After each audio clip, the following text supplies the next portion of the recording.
No, I think it's coming up. Yeah.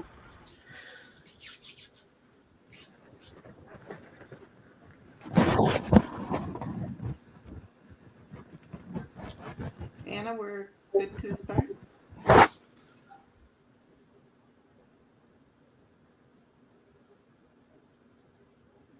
If you want to start?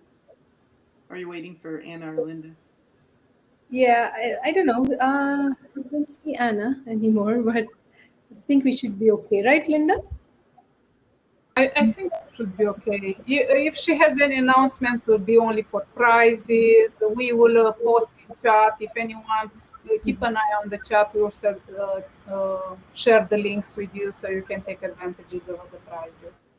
Got it. Okay. All right. Well, welcome back, everyone. So this is a session on ethical ML and AI, how to make inclusive and innovative products. And don't worry, I'm not going to be the person who's going to be talking for the next hour or so. No, I have a good group of people because most people have already heard me talk for the last 90 minutes. They're probably bored of me by now. But I'm joined with Wendy from Cantor, and she'll have some really interesting insights to share with us today. And then we have a really awesome panel that we'll introduce in some time. So let's look at the agenda for today. So we are going to first start with an overview. So what is ethical ML and AI? We'll talk a little bit about the examples that we're seeing across the industry, in different organizations at the moment, and what are the different challenges that these organizations are facing. Then Wendy will talk a little bit about the history of bias and how it has really existed for years now. And then we'll get into the panel discussion where you'll hear from our All Stars panel on their experiences noticing bias in their work and how they were able to overcome or find solutions to those. And then we'll end with a conclusion and share some resources with you. And then we'll keep a few minutes for Q&A. So what is ethical ML and AI? So essentially, ethical ML and AI really, is concerned with four areas, right? So one, we are looking at employees, we're looking at businesses, customers, and society. Okay, so let's look at it again. So ethical ML and AI is essentially the practice of designing, developing, and deploying AI with good intention to empower employees, businesses, and then impact customers and society. Now, the result of doing this, so if organizations embrace ethical ML and AI, the result of this will be that it will allow companies to engender trust and scale AI with confidence. So that's the definition of ethical ML and AI. There are some really big words in there like trust and scalability, and being fair, so fairly impact customers and society, right? So we'll deep dive into some of those words, in the upcoming slides. Now, the need for this at the moment is because, unlike a few years ago, where AI was never really a focus area for a lot of organizations, but now 83% of businesses believe that AI is a strategic priority for their businesses today. So if you were to just look all around us, the devices that we use, the apps that we use, they all have AI built in somewhere. They're using AI to make smarter decisions. Right? So think of the smart refrigerator that you have in your kitchen. Yes, it has IoT, but it's also using AI to make a decision. So AI is all around us. Now, all we need to really work on is making it ethical. Now, let's look at some of the examples that I mentioned. So starting with the left top corner, right? So we have IBM. Okay. And before I get into the examples itself, let me talk a little bit about how companies are already, leveraging data and AI to kind of create these solutions. But they're also kind of scaling their reputation, their regulatory and legal risks that they have when they use AI. Okay, and that's why it becomes important to have some form of ethics built in there. So looking at AI, looking at IBM, sorry, City of LA actually is suing IBM because they used some of their data from the weather app, and it kind of, whatever data they were collecting from it, it was actually misappropriating it. So that is a challenge that IBM had. Going next to Amazon. So Amazon actually had to discontinue the AI program that they had. So they had an AI tool which they were using for recruiting. Okay, and what that tool they discovered was that the system was actually biased against female applicants. Okay, so that was again built in. The bias was built into their tool, so they actually had to get rid of that. Okay, so that was back in I think October 2018 sometime. And when it comes to Optum, so they are again being investigated by regulators because they created an algorithm that actually recommended that nurses and doctors pay more attention to white patients against sicker black patients. So again, you can think of that bias is built into the algorithms itself. And going next to Facebook. So Facebook has had a lot of challenges, when it comes to their use of AI. And one was, of course, the Cambridge Analytica scandal that happened, a few years ago, where they ended up sharing a lot of data. The other is the ad serving platforms that they have, where the algorithm actually tries to advertise or tries to advertise content to certain users based on gender and race. So this again ties back to the whole US election that happened a few years ago, right? Where they were kind of getting these targeted ads. And so they were using that data to, really kind of influence the election back then. The other one that they noticed, where it was actually Facebook was getting investigated, was because they were using a tool for what is called as a recidivism tool. So that really is about when there is someone who has already committed a crime at some point and is likely to kind of relapse or commit another crime later on. So what they use is they use this tool to identify such people, but the algorithm was designed in such a way that it was actually biased towards black defendants. So again, there's an investigation going on to identify, what we can do to either eliminate that bias or just scrap it and start from scratch, something like that. So that's Facebook. Now going next to Goldman Sachs. So again, Goldman Sachs had regulators going after them because they had, so they had this credit limits. Yeah, so this is an interesting story. So they had a tool for actually issuing credit limits to their to whoever applied, and the algorithm that they were using, they found that it was actually discriminating against the women. So this was using the Apple cards, right? And it was discriminating against the women and giving them lesser credits than the male people that applied, right? Or men that applied for it.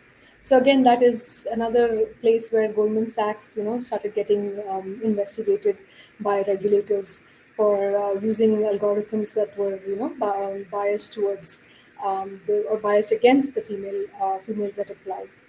And the last one is Google. Again, Google also had its fair share of challenges. So they had, one was the Department of Defense, which actually raised some of the ethical concerns. Where they had issues with like renewing the AI contract that they had given. I think as of 2016 or something, I think they had to actually completely scrap that and kind of go with a different provider because. Again, there was bias that existed in these algorithms, and nobody really noticed it prior to that time. So yes, these are some of the challenges that organizations face when they use AI. And to be very honest, AI is not going anywhere. It is there. It's going to be all around us. Like I mentioned, it's even in our refrigerators in our kitchen right now, or even in the devices all around us. So it's here to stay. But what we need to really do is to make sure that it doesn't have bias. It is ethical, and so that's some of the examples of the organizations that we're seeing right now. With that, let me pass it over to Wendy, who will talk about the history of bias. Thank you, Divya, and good evening to you, and hello to everyone. Um, Before I start with the history, I just want to mention our communities in Latin America and India, which are struggling with another wave of the coronavirus. And just wanted to say our hearts go out with you and hope that, cases start to drop soon. And we all grieve with those who's lost someone and wish for a quick recovery for anyone battling this now. Um, so, to give a history of bias, I didn't quite know where to start, but I went to some famous stories. And I started around the 1970s. And at the end, we have some resources. So if anyone is interested in reading further about these stories, just give a little brief outline. We all have biases, and it's just part of what makes us unique as our diverse life experiences. We live our lives and bring these experiences to work with us every day. And that's why we get together in groups and learn from one another. People are different from one another. I myself am an advocate for accessibility. I've seen it as an important link in design. To understand diversity is understanding who is actually using the product. And I've been a caregiver for someone who experienced a traumatic brain injury, or TBI, for the last 15 years. And I follow how they cope and use things. And being a hardware and software engineer, I became curious as, what makes things as inclusive as possible. And this is at the heart of why I like this discussion today. And I hope we have some young professional data scientists as well as senior engineers in the audience. But this is for everyone to think inclusively about bias and how you have a role to help bring it to the surface so that it can be solved. So just like with information security, I see it as everyone's responsibility to become aware. So we've all learned when people come from a similar background, school, lifestyle, culture, when you don't consider differences of people, we miss things, and sometimes very important things, and even life and death things. Can we have the next? So my examples for today are seat belts, soap dispenser, facial recognition, and then the coded bias documentary. Next, please. So back in the 1970s, the first crash test dummies were built around what was called the 50% adult male, 5'9", 170 pounds. If a person driving the car in the front seat did not meet these parameters, the outcome they had was they were not very well protected. Since then, they've learned to develop test cases for adults of varying height and weight, shorter, lighter people, even a 6-year-old child, a 10-year-old child, 12-month-old infant, or a newborn infant. So this article about these details is included at the end of our talk. Next slide. So I'll skip a few decades and come a little more current with a well-known story about hand soap dispensers. And they use this near infrared technology to detect hand motions, and the invisible light is reflected back from the skin and triggers the sensor. But it was not picking up all skin tones. And while soap dispensers are an example of an inconvenient, the same problem has also been documented in fitness trackers and heart rate monitors, and there's much more dire consequences to those things not catching this. Next, please.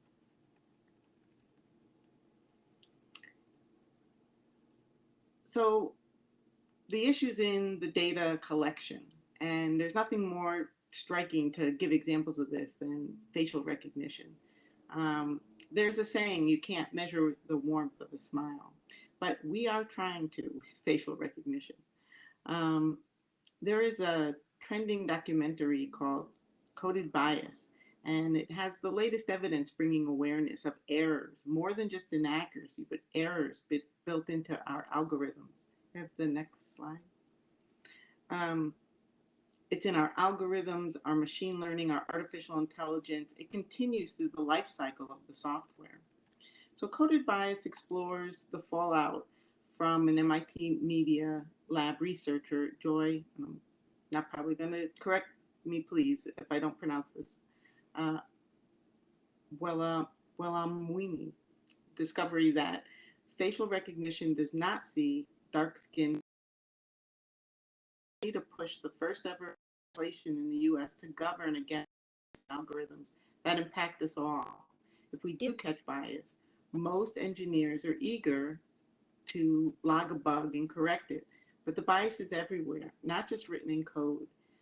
have you ever been in a meeting where you've heard something and it just made you stop, like someone interrupting another person? Next, please. This is one of the examples from the movie about accuracy. Next.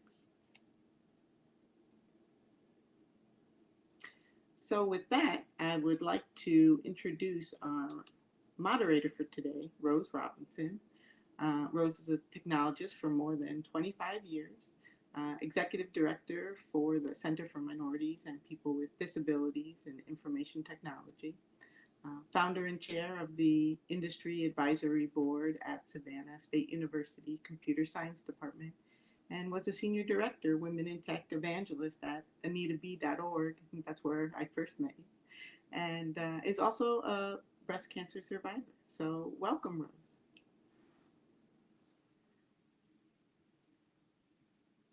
Hi, I think you're muted. Thank you so much. Thank you so much. I appreciate the invitation, and I'm so happy to be part of this conversation. I also want to introduce our panel today as well, and maybe they can just come on screen one at a time as I'm introducing them, if that can happen. Charity Garcia, she is a software engineer at New York Times. She's also the founder of Black and Latinx in Technology at the New York Times. She's also an advocate who helps people break cycles through technology. So she definitely has some great insights into this conversation today. The next person on the panel is Christian Cruz. Hi, Christian. It's been a while to see you, but Christian is a senior quality engineer at Lyft. She's worked at Microsoft, Etsy, and Grubhub before. She also volunteers for Habitat for Humanity, Black Girls Code, and Anita Borg. So welcome, Christian. And our third panelist is Mickey Lee Demeter. She's a security researcher at Intel, writer and public speaker for all things technical and diversity and inclusion, advocate for underrepresented communities in tech, volunteer at the Trevor Project Suicide Hotline for LGBT youth. So welcome to all of our panelists. And thank you so much for joining in this important conversation. I think if we can do is just maybe perhaps bring everyone on screen, and then I'll ask the questions.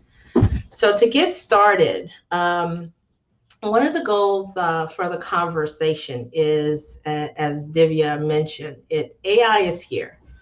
And we want to talk about the evolution of AI, and I'm glad we had a history of the biases first. But it really is up to us, and we each has a responsibility to contribute to how AI is going to impact each of us, but society as a whole. So I'm glad that we're having this particular discussion. So thank you all for being available and contributing today. So the first question I'd like to point out to, I guess, to pose to the panelists is, let's talk about the biases first. Have you experienced, what type of experience you've had with particular biases, and if you can share, and then any aha moments at work or in your personal life, and it doesn't have to be tech related, but anything that you can share and you feel comfortable of sharing of your experience. So let's tackle the bias first. And maybe I'll put it to you, Charity, first. Great, thank you. Hello. Yes, I've experienced bias. You know, of course, there's the soap dispenser, but like on a more, I guess, day-to-day level, I am house hunting with my husband. And there was this real estate agent, because it's COVID, there was a line outside, and it looked like they were all like either white people and like one Asian couple. And I was at the back of the line. And she went to everyone in front of me and she gave them a paper, which were the COVID disclosure forms. And then she said to me that she'll come right back to me. And then she proceeded to walk inside, and then she stayed in there for 10 minutes, peeked outside, went in there for another 5 minutes, peeked outside, did not acknowledge me at all. And, you know, that's just one of the things that we have to deal with. It's also part of redlining. And unfortunately, who knows if we're experiencing this in our apps. So, you know, as it relates to technology now, even with, you know, you getting mortgage rates that are higher because you identify as a person of color and they have that information and they're sending you higher mortgage rates than they would somebody that's not a person of color. So it all intertwines to the systemic racism that we're trying to fight now even more, and that we have been fighting for years. And yeah, that's part of my story. Thank you, Charity. I appreciate you sharing that too. And that really is and especially it probably was heightened in this pandemic area as well. And we've seen a lot of different examples. Christian, do you have any specific examples that you would like to share as well? Sure. I can give an early work example. My first industry job is actually an intern, and I interned at Microsoft. And my very first big meeting, I walked into the room, and it was a very white room, and I was asked, was I lost? And I looked around, and I was like, I shouldn't be lost. My office is right across the hall. Like, I'm pretty sure I belong here. But just the assumption that I wasn't in the right place was very interesting. Yeah, so that was my very early experiences with bias at work. Thank you. And Mickey, I love that the fact that you're you know, a huge advocate for minorities and underrepresented groups in tech, and anything that you can share as well, because I think that has elevated in just the past year. We've seen a lot of exposure of inequities in every aspect. So maybe you could share something that maybe you've experienced personally from it at work or in personal.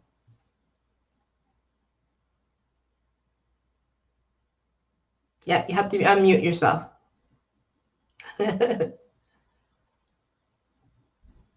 No, we can't hear you. I think it's just, there you go. My mouse disappeared off the screen, so I couldn't find it. So anyway, yes, I thought I would give a personal one since we've had two examples of workplace bias. I very recently, in the last year, spent 9 months in treatment for my eating disorder. And I actually spent time in residential treatment. And the thing that really shows up in the way of bias there is that almost all treatment is geared around cis white women. And it is directly, you know, that you know, men cannot have eating disorders. If you're of a certain BMI, you cannot possibly have an eating disorder. And yet it was something that was so evident in every single aspect of treatment that I just kept telling them, you know, you cannot expect me to behave like a cis white woman because this isn't how I was raised. And so, you know, it's everywhere. It's pervasive.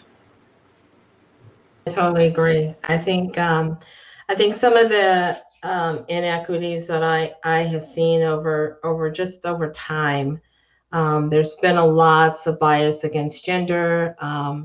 Education has just heightened with the pandemic and being out of school and being at home and working remotely.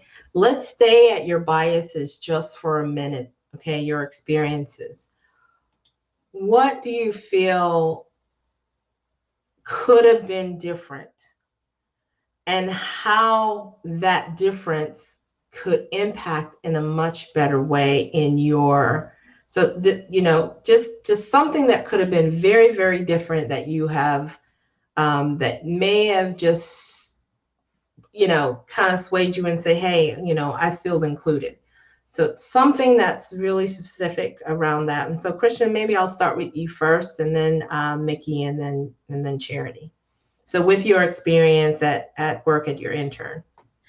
I think just like, hey, here's an empty seat. If I'm lost, I can tell you or ask questions, but just assuming that I was in the wrong place at the wrong time made me wonder, like, am I in the wrong place? So just extending like here's an empty seat, here you go, could have just gone a little differently for me. Yeah, exactly. And Mickey, maybe and sometimes bias is unintentional, right? We think you know better, this should be better, but maybe it's just the fact that not a lot of people, this is what they are exposed to. Each one of us have a bias. So Mickey, maybe what would have been different, or what could you have seen, or the staff there could have been different, done something differently to really explore what kind of impact they were having on their patients? It's a very good question, because as you were saying, cognitive bias is kind of built into us. I mean, no matter what, everybody experiences it. But I think it could have been started. I mean, they shouldn't be in this position right now. They should already understand that, there are differences.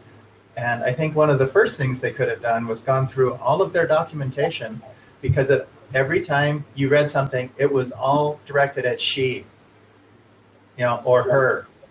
There was nothing in there for, LGBTQ people, nothing in there for non-binary. It was all directed at a she, her. Mm-hmm. And it was really unfortunate to see how it played out with a lot of people that were there. Yeah, and you know what? That could have a deadly impact. Yes. And we don't think about that in the work that we do. It really could impact people's lives. And I think that's the seriousness and the discussion we really want to, capture here. Charity, maybe with your experience as well, what could have been different, and what kind of impact do you see having in a positive way, something that we see in society right now, and we're all trying to work to create that change? Well, the difference is that we're all humans and treat us the same. Like, I never met this person in my life. I'm pretty sure she probably never met most of the people in front of me before. Just treat us all the same. And, if a person gives you a reason to treat them a certain way, then okay, but you can't just go into meeting somebody and having these biases against them and treating them unfairly. Mm-hmm. Yeah, I agree. I totally agree. One of the things that I have kind of just watched over time is the fact that there's a lot of research that's happening around there, right? Lots of research around just happening, from AI to gender bias. I mean, some of the things that we're actually looking at is really how this is going to be actually impacting society, your personal lives, and your experience. Do you feel that, when we're talking about the biases of what you do on the products, how is that impacting you in your daily work at New York Times, at Lyft, and at Intel, and your job? How do you feel like that's going to help you produce better products or test products much, much better with AI and those biases as well? And Mickey, do you want to start first, since you're in the research area? So that'd be great to have your perspective. Yeah. So as you just said, I'm a security researcher at Intel, and we do a thing when I work on offensive security and also defensive security. So trying to teach people how to do things correctly. one of the things we do, we call threat modeling, which is where we try to find every single threat that can be found in the software. Well, we also started doing things where I suggested that we do modeling of our diversity, right? So looking at, okay, who do we have on this team? Who don't we have on this team? What do we need on this team? And by looking at each and every one of those and bringing them in and then asking the question again. Now, it makes for a little bit larger team, but it also got enough of the voices in that we needed to hear in order to do a product that is correct.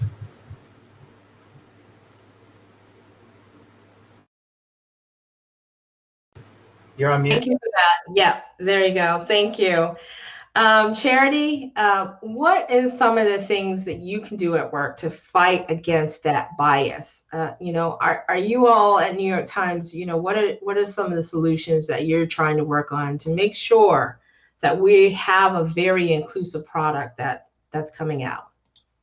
Well, luckily, the team that I'm on, which is the cooking team, has really great leadership, and they're really open to those hard talks about DEI. So even in our product, where we're talking about like adding more diversity, so that way we can kind of not escape from the New York Times, gray lady, but also keep up with the diversity that is surrounding New York City and surrounding our headquarters. So one of the projects that we have had, which was accessibility and making our website more accessible for people who are not able to actually see the website. And as you know, in tech debt is not something that's always exciting, but that is something that needs to happen. Accessibility needs to be number one, and being able to allow many other people, no matter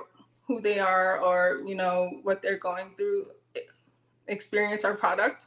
That's what's been top of mind. So luckily we have leadership that enforces that, and we've been able to translate that to our product. That's amazing. Thank you. And we'll do a little turnaround on what that means, leadership as well, involvement.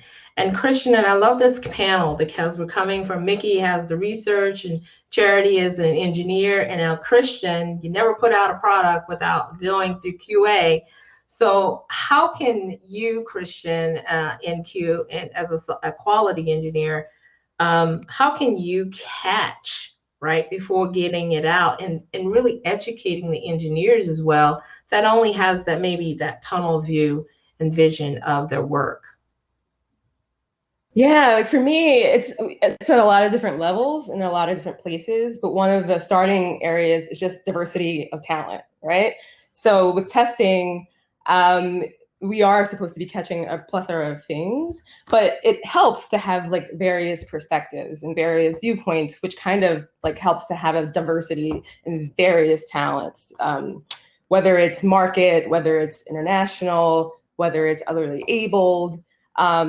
Just having people with different experiences looking at like products before you put them out there helps a lot. Another important thing is this practice of a pre-mortem. It sounds similar to what Mickey mentioned about like kind of this threat security testing is like we kind of look at things and say, well, here's what we're talking about.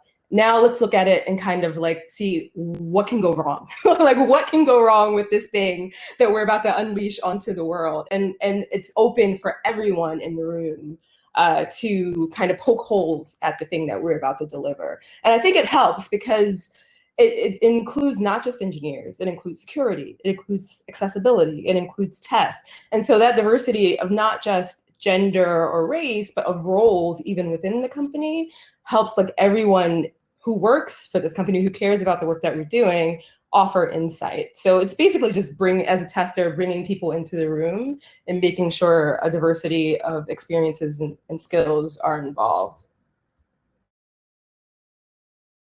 Amazing. And the lack of diversity, it really does impact products, what you're putting out there, how it's impacting people's lives.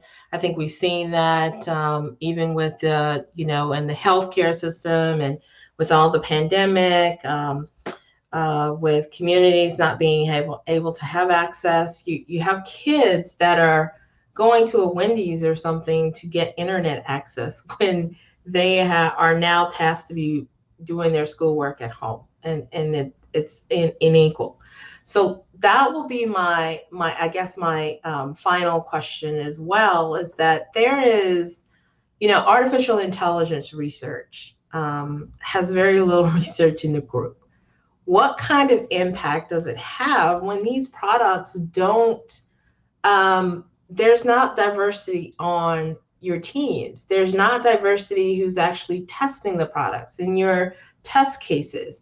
And if you can share something, I know that you all are working at these companies, but maybe something that you can share at Intel or New York Times or Lyft that really has major implications for people if we do not include a really diverse team in the building of the product, in the testing of the product, and then also in the usage of the product. So can you speak to that? And maybe Charity, I'll start with you first. New York Times is big too. And I think we're all touched by it in some way. We read either a news or mobile app or some way. So anything that you can share would be ideal. Well, as we know, what's been amplified even more in the news are the tragic killings of, Black people by authority figures, most of the time police. And the issue with this is that some AI is being used by police departments to scan in people's faces and, match them to what could be an offender or somebody is wanted. And increased interactions with police officers, as well as these AI having a high error rate, especially with people of color, that can be fatal. And that's in the news almost every day somewhere, and somewhere in America. And it's detrimental to, I guess, our advancement within AI if we do not have those diverse teams, because there are real consequences to this, and people pay with their lives. And most of the time, those people are people of color, specifically Black people. So that's something that would need to change in this aspect, and something that should change, and something that should not be taken lightly, the lack of diversity in AI. I agree. When Wendy mentioned Coded Bias by Joy Buolamwini, she also addressed the fact that we definitely are missing the people that are actually impacted by these tools and these products and these services, right? Or the lack thereof. And so that's really, really important. If we don't have, we actually partnered last week with PBS Independent Lens and talked about coded bias around impacting, communities that have food deserts, things like that. So Christian, can you share, especially in Lyft, because I have a sister who's blind and I have two nephews who is wheelchair users. One is autistic. Accessibility, the disability community really has been overlooked, and they are truly an underrepresented group. And can you speak to that? At what are you all doing at Lyft as well, if you, anything that you can share? Yeah, I think one of the things is what I mentioned about talent. I think they're starting to take a hard look. I don't know if you guys probably have heard of different ways they try to increase diversity, increase women, and increase Blacks and Latinos in work. But then we always generally tend to miss otherly abled people. And I'm always shocked when I walk into any company that I walked into, and it's like, well, we don't have anyone who's deaf. We don't have anyone who works here who's blind. Like, we just don't have their perspective, because as hard as we might try to come up with the perspective of someone who's otherly abled, if we're not otherly abled, we're going to miss things, right? Or if we're not like investing in third-party services to actually give us that help, we're going to miss things. So one of the things is really just in hiring the talent to help us represent the consumers that we're trying to serve. And then another thing that we're doing internally is the third-party services. We have a contractor that actually works, and that his sole expertise is accessibility, to kind of give us that like hard information about like, we are missing these things, or okay, just because the small percentage of users is in this particular category, it doesn't mean that you shouldn't like find ways to serve them, right? Like, because maybe if they like tell a friend that, oh, I had this great experience with this accessibility tool on Lyft, then maybe that category or that percentage of users like the prophecy of like, well, if you serve them, if you build it, they will come. So that's another thing. And also internal trainings for all employees. They had some bias trainings specifically for managers. And while that's important and great, it's like, well, why everyone should take this internally? We should all care about our internal biases because we all have them. And so acknowledging that everyone has a bias. So those are a few of the things that I can share. Yeah, absolutely. Thank you. Thank you. That was great. And Mickey, so from a research perspective, right?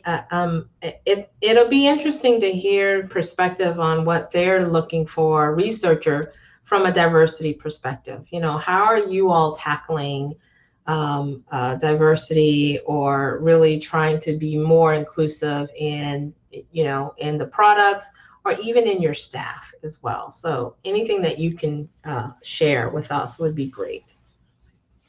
Yeah, I feel really privileged in the fact that I work on a team with 60% women. So I mean, it's not the norm. Let's put it that way.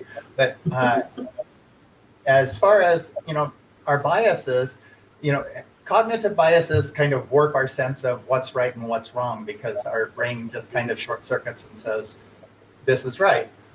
So we need to be looking at intersectionality a whole lot more than what we do. And it's one of these things where I can't speak for a Black woman. A Black woman can't speak for me.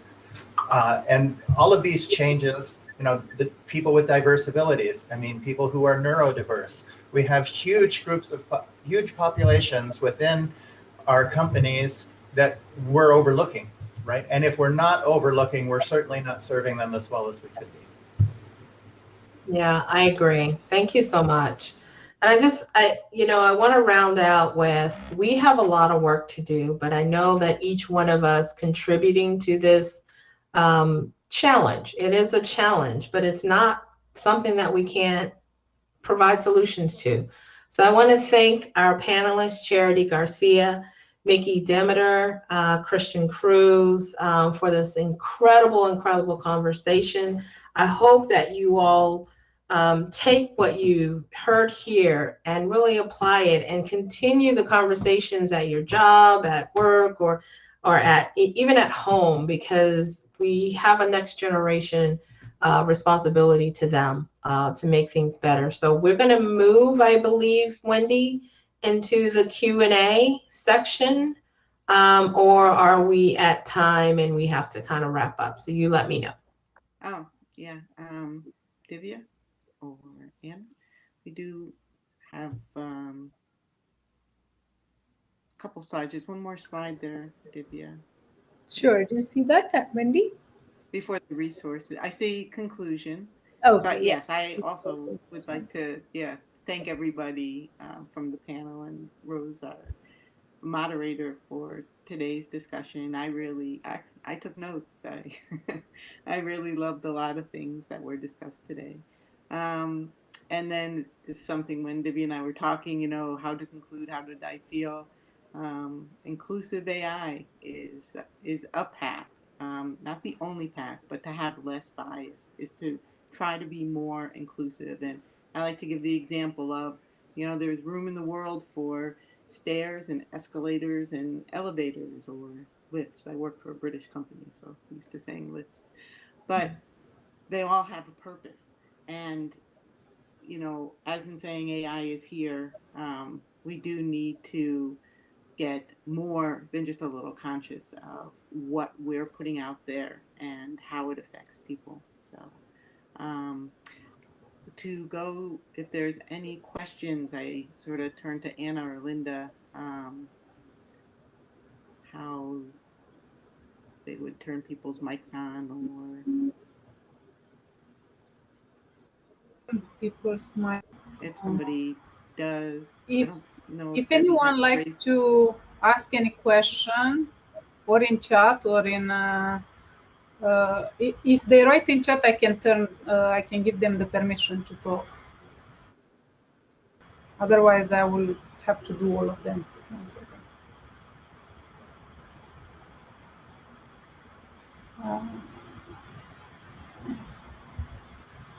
Let's see if someone I saw that wrote in chat. I have. Okay, thank you for being with us. I'm not sure. Anna has some issues with connectivity, unfortunately. So if anyone likes to ask a question, please feel free. I'm turning on the permissions. I wish they have one that you can do it all at once.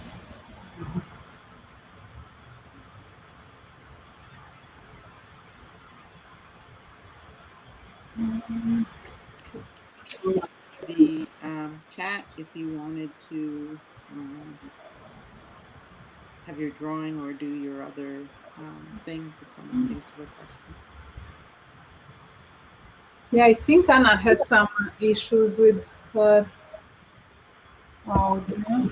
Hi, I'm here. Are we all set to move on, or? If anyone likes to ask questions,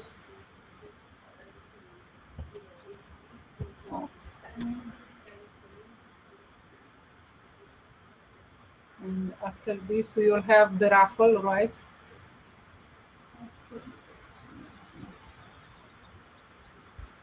I tell you the truth, listening all this, how you call it, not talks, stories, no? I never could imagine that someone in such a position could encounter same problems that we human beings every day have to deal with. I was kind of surprised to listen all the stories. It's really sad. I was really surprised. I didn't expect it.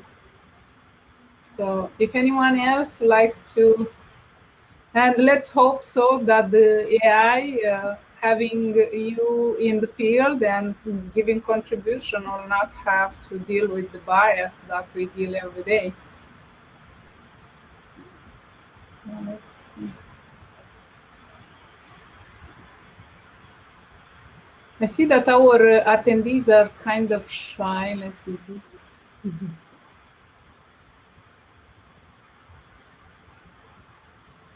Oh, Mrs. Mickey wrote in chat. So maybe I will ask a question. I see that I wanted to give everybody else the opportunity, so I don't have to do one. But what if you was in a virtual world, let's say in the AI world, what you will make better so these things will never happen? If anyone likes to answer. So if you was in another planet and you have to start all over, what you will make sure that this will be available there that is not here, all this toxicity?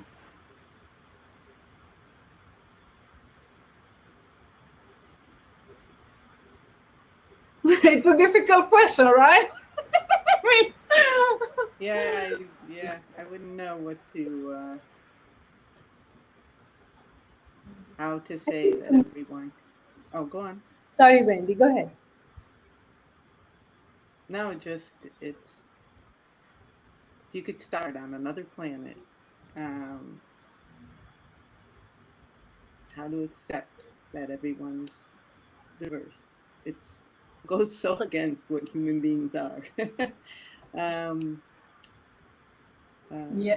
I see somebody wrote in the chat, and I was thinking of that, but I don't have children, so I could not speak for myself. So it says, sorry for interrupting you. It says, Yeah, no, I think it will be great to start with the children and teach children to be inclusive from a young age. I think that is Yeah. really Yeah, actually, that was going to be my thought as well. I think I'll teach acceptance, just accept people for, wherever they come from, whoever they are, whatever identity they have, whatever backgrounds they come from, doesn't matter. Just accept people. I think that would be something that is so important, so that people feel comfortable in their own skin. And from there, I think, once acceptance is widely there, then from there, I think we can really focus on the problems that we're trying to address. Because right now, I think more than the problems, we have all these issues that, we are still working on. So I think, yeah, we go to start on a new planet. I think that might be a good start. Actually, I can share one of my stories. When I was younger, very young, I was like teenager. I remember that I had moments where not bias. I had moments that I met a person that I didn't like, no matter what. She didn't do nothing. I just see it and I didn't like. And later on, I was reading a book, and they was talking about that sometimes we don't like people even if they didn't do nothing to us, So I was reading, and I was trying to change myself, and I changed myself, and I understood that everybody is different, and sometimes you have that, like chemistry, not like someone you like just right away, and sometimes somebody didn't do nothing wrong to you, but I was very young and without brain, and but I changed, and I saw the benefits of doing so. Why? Because you can create so many friendships, you can meet people that are so different than you, and you can learn a lot from them, and which I took advantage after I learned about what I was doing, with my little brain. And I changed, and that changed my whole life. I made so, because I moved, I'm born in Romania, I moved in Italy, and then I moved to United States. So I met people from all over the world. I made friendships, and that changed a lot. So I think as people go to traveling and meeting other people, but not traveling in US, traveling all over the world, it will change your perspective of how you see the world, for what you live, what is your purpose, what is everybody else's purpose, and how to see the life with the different eyes. So I think that is the best thing that happened to me, So I really appreciate that happened to me. It happened even to me that others didn't like me, but that is different. It happens. I cannot do nothing. Not everybody can like me. I have to accept it. But at least I change, and I see the things differently. So I think first thing should start with ourselves, to be aware of what's going on, and try to understand why that happened. I could not really understand it. Why? That person didn't do nothing, and many times happened when I was young that the people that I didn't like at first, they became my best friends, and I could not understand. I says, and always when we meet after years, do you remember I didn't like you at all at the beginning? I don't know, and now we are the best friends ever. I couldn't explain that. So now it doesn't happen anymore. It happened. Somebody wrote in chat, says, I feel bias against someone, or in fact any negative emotion for someone, so subconsciously arises from our own insecurities. A person who is completely happy and satisfied with themselves will be highly less likely to see someone else differently and be mean to them. So yeah, making people happy with themselves will be a good start. Definitely, I totally agree. Yeah, that it changed a lot for me. But at the time, I'm talking many years ago, there was nobody was talking about bias, there was not all this, education around or courses that you could learn about it. It was just a feeling that I had, and I could not explain it. So yeah, definitely. Anyone else like to share a story or ask a question? Otherwise, we will maybe send it to Anna. I don't know. In my case, so Rubenia wrote, in my case, it was taken me my entire life to open my mind and fight my own prejudices. Yeah, it happens. Sometimes I even biased against my own self. Yeah, that's true. Sometimes. First, we have to realize, and after we will change. Otherwise, if you don't realize inside that something is not right, you will never be able to change. I have things about myself that I don't like. That's what she says, and I have to change them. I think happens to everybody. Anna, are you here around? Do you still have? I'm here and I'm ready to share my screen for the Wheel of Fortune. Unless you want to do it, Linda, because I know you are the one traditionally to be spinning the wheel. So I feel like that's your job. But I don't have the access to the form names. So. I shared the spreadsheet with you on Slack. Okay. I can do it. I just I know you like to do it, or that's not you can correct. Do it. Oh, okay. Let's let me thank share my our screen. speakers, all of them that came here today to talk to our attendees. Yeah, I can't thank enough everybody for taking the time and for amazing speakers. I'm sure GDG has monthly, even more events, and I'm sure I will see you very often. I will ping you again, trust me. And it's not just GDG NYC. Linda runs amazing events at GDG Capital Region, and we also do collaborations. We plan a Google I/O extended event for the entire Northeast. So I would love to have you very often. Let me see if I can share the wheel. Can you see the wheel? Yeah, we can see Fantastic. Click. What are we spinning for? I'm sorry? What are we spinning for? This is like we always already learned.